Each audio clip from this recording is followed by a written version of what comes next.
Olá, o meu nome é Caroline Vargas e sou missionária da Igreja Missão Cristã Integral aqui em Maringá.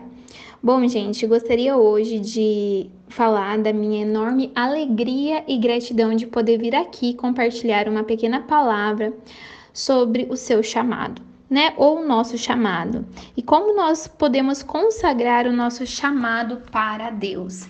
Então gostaria de ler com vocês um texto onde uma vez eu li um livro que trazia muito claro essa visão do chamado de Deus, como nós devemos obedecer, né, o nosso chamado e realizá-lo da melhor forma que você conseguir. E é um pouco sobre isso que eu gostaria de compartilhar, tá bom?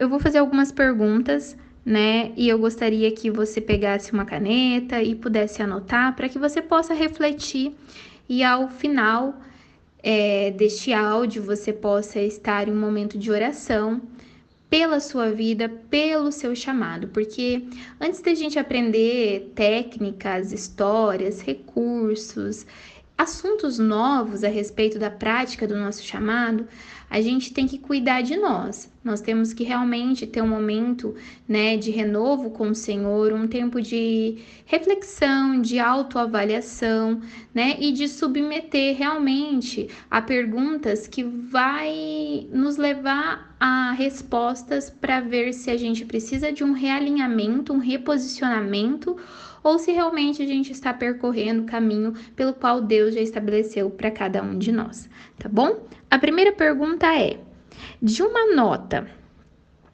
de 0 a 10, como que você classificaria o seu compromisso com o seu chamado?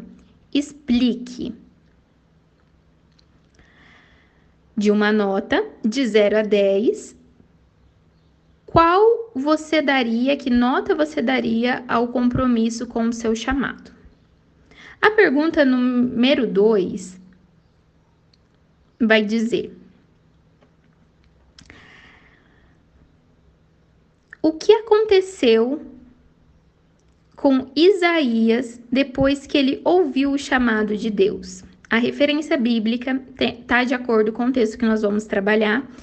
E a resposta para essa pergunta você vai ter o tempo de meditar em Isaías 6, do 1 ao 8.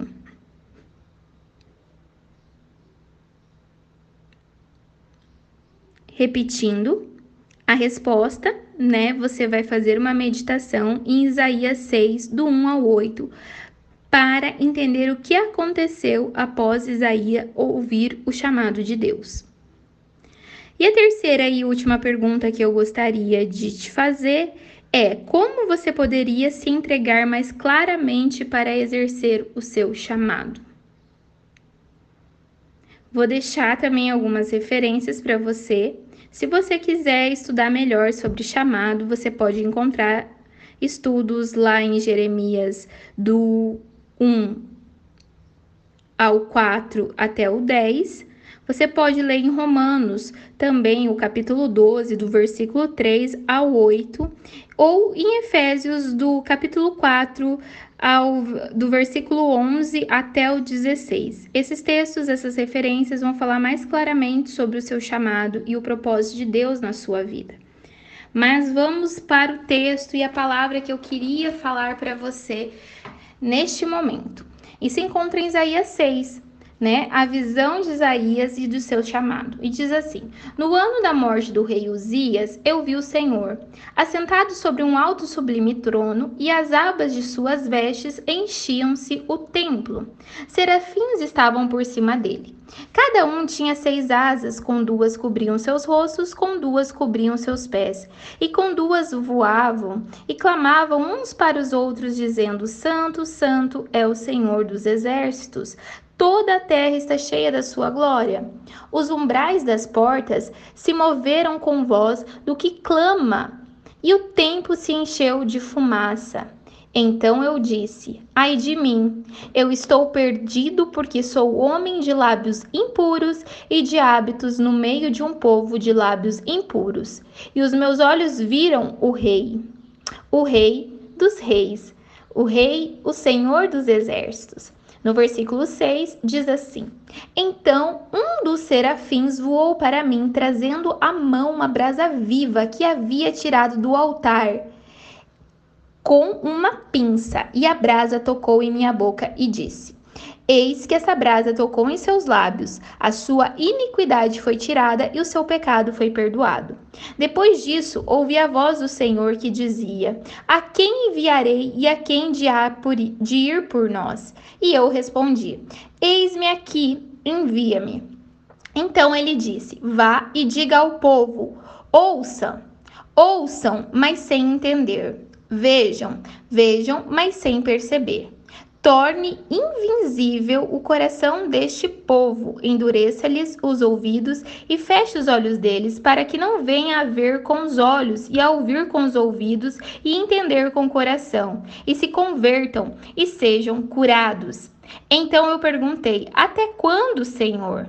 E ele me respondeu: Até que as cidades estejam em ruínas e fiquem sem habitantes, as casas sem moradores e a terra esteja em ruínas e devastadas. E o Senhor afaste dela o povo no meio da terra, sejam muitos os lugares abandonados. Mas, se ainda ficar a 10ª parte dela, tornará a ser destruída, com o terebinto e com o carvalho, dos quais, depois de derrubados, ainda fica o toco. Assim, a santa semente será o toco. Olha só, gente, nós precisamos entender que a visão, gente, e o chamado de Isaías tem muito a ver com o meu e o seu chamado. E agora eu gostaria de que você fechasse seus olhos nesse momento e que você pudesse levar cativo seus pensamentos ao Senhor. Senhor, meu Deus e meu Pai, eu te apresento essa palavra, Senhor, essa palavra que desde o momento que eu tive o entendimento, ela queima em meu coração.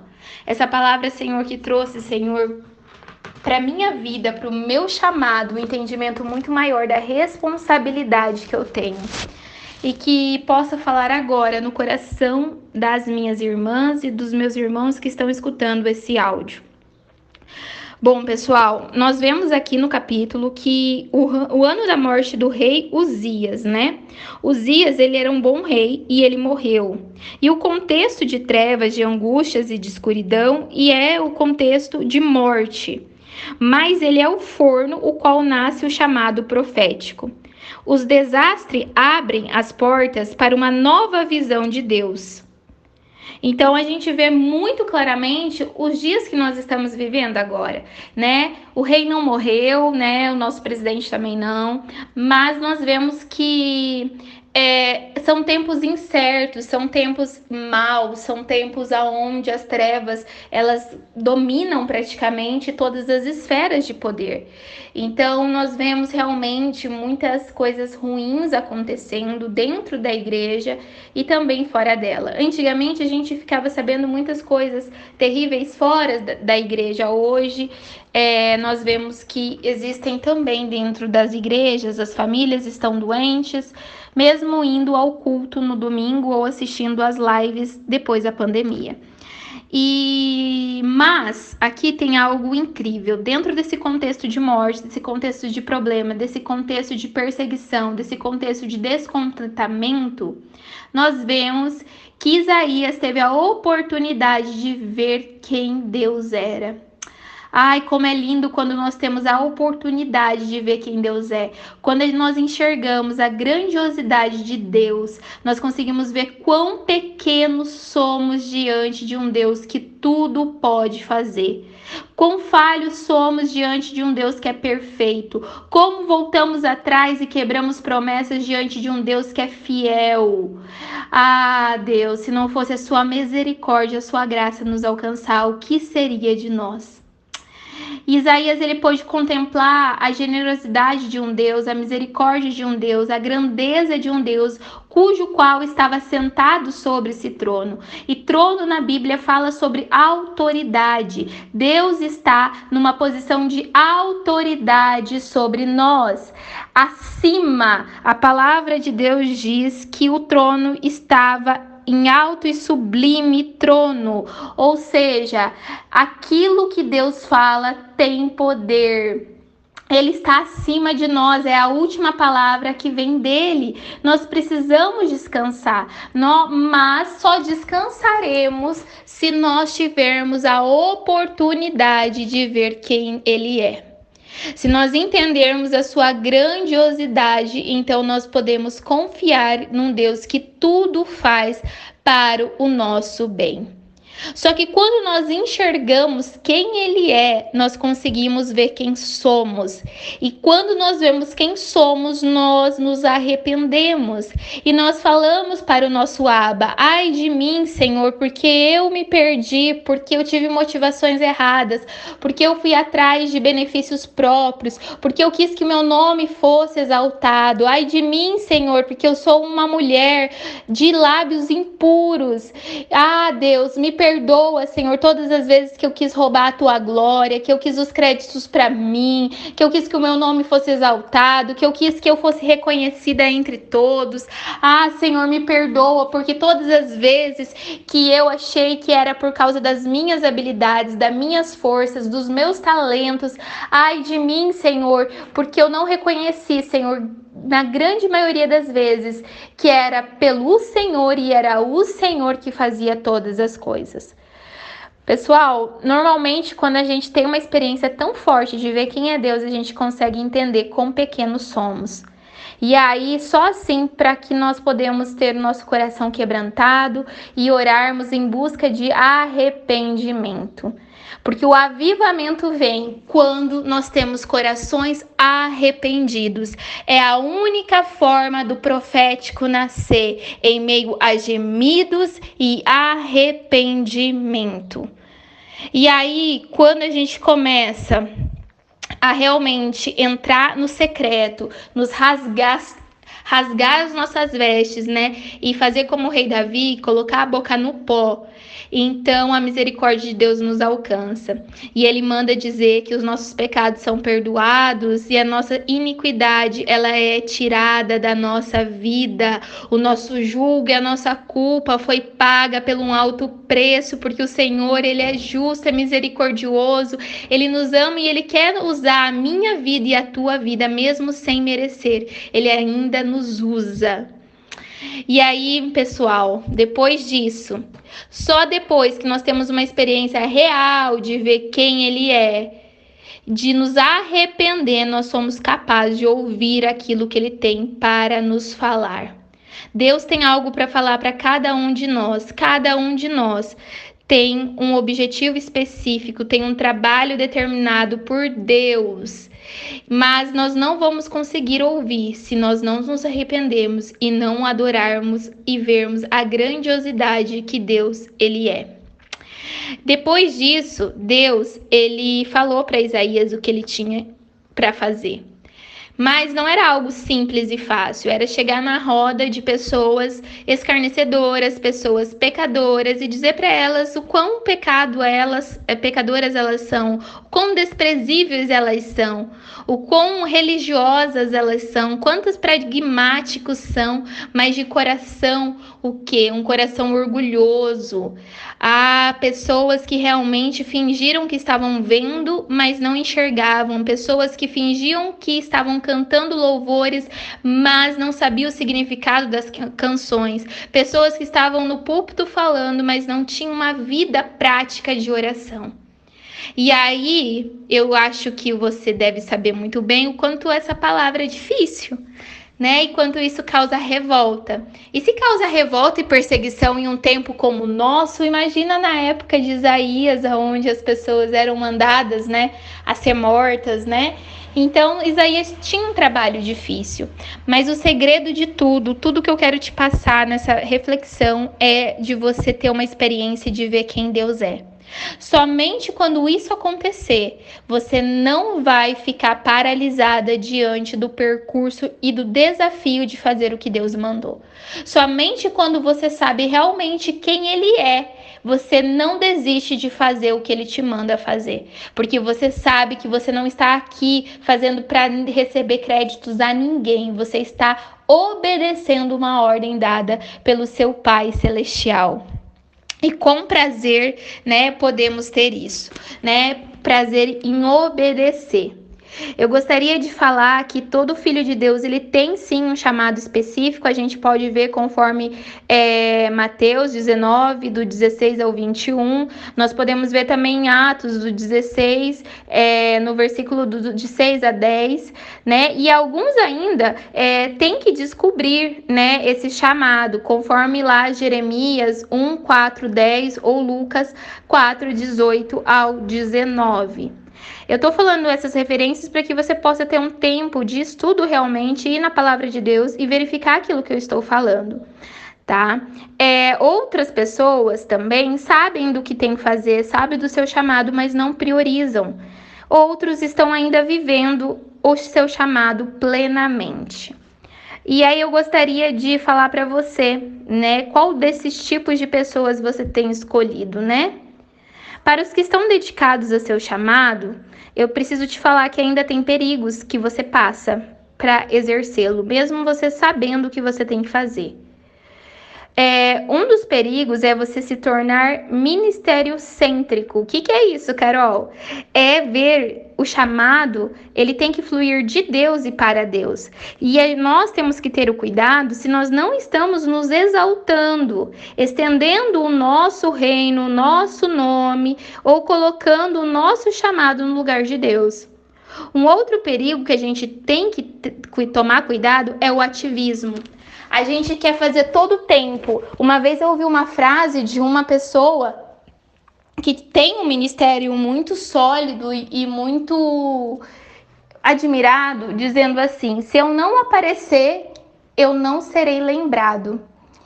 E isso me fez assim refletir profundamente, porque eu falo, nossa, você lê os textos da pessoa, você vê a pessoa, a postura que ela tem digitalmente, no sentido de orientação, mas quando você vê uma pessoa falando isso, você vê muitas vezes quais são os objetivos que ela faz. Será que a postagem diariamente, será que os textos são para nos ensinar? Ou será que é para nos lembrar que ela é alguém que pode nos ajudar? E aí, gente, a gente tem que tomar cuidado sobre isso, sabe? E a gente tem que parar e entender que não é por coisas. Nada do que você fizer, por melhor que seja, pode comprar o privilégio de estar com Deus. Somente realmente a sua obediência de seguir o caminho estreito, né? Então não é pelas coisas que você faz, é por quem você o adora, é o que você prioriza. Se você priorizar o seu chamado, possivelmente você está pecando, porque a nossa prioridade tem que ser Deus. E tudo que nos tira, né, do foco de Deus é um ídolo. Então, muitos estão idolatrando os seus próprios ministérios. A gente precisa também tomar cuidado para o desvio. O que é o desvio? É a gente se desviar do nosso chamado, querendo fazer mais daquilo do que o Senhor colocou para fazer. Ou fazer diferente porque nós gostamos, porque nós achamos que está na moda, porque todo mundo está fazendo. Lembre-se daquilo que Deus te deu e faça independente as circunstâncias, tá? E nós devemos nos especializar na área do nosso chamado, tá? Tito lá em 2:1-10 vai dizer também isso. Um outro perigo é a desobediência. Nós podemos ser chamados e ainda ser desobediente, conforme 1 Samuel 9:15 ao 27. Uma coisa interessante, gente, é entender que nós, para exercer o nosso chamado, nunca seremos únicos. Nós vamos precisar de uma equipe, nós vamos precisar de pessoas. Uma equipe é indispensável para o nosso chamado, porque nós não podemos cair, né, em trabalhar de forma solitária. Você precisa ter realmente um irmão, uma igreja para exercer aquilo que Deus colocou, né, nas tuas mãos.